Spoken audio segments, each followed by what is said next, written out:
ধন্যময় আৰু এই ধন্যবাদৰ পাত্ৰ ভূমিকালকে এয়া সকলো আপোনাৰ নেতৃত্বতেই হৈছে।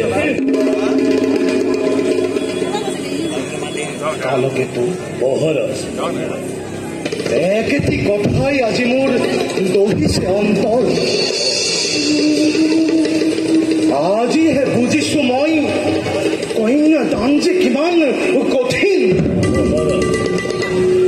পিতৃ মাতৃয়ে বাৰু নিজ সন্তানক কেনেদৰে দিয়ে পৰৰ হাতত শূন্য কৰি আজি কংসৰ হৃদয়, শূন্য কৰি কংসৰ ৰাজ কাৰেং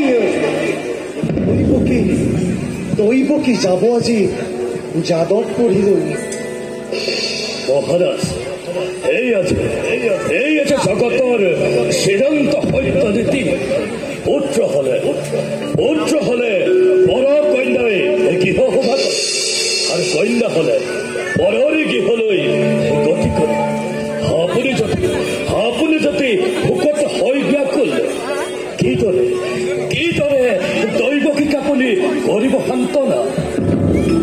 তথাপিতো মনে মোৰ নামানি প্ৰভু, দৈৱকী যে প্ৰাণ মোৰ নয়নৰ মণি।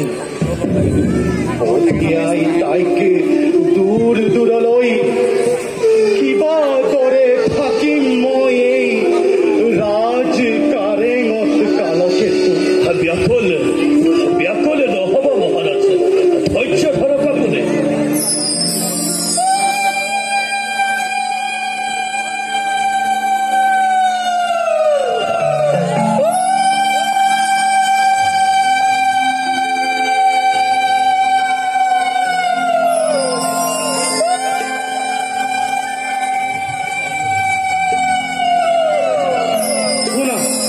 শুনা কালকেতু, মহাৰাজ, মংগল উৰুলি ধ্বনি হৈছে সঘনাই।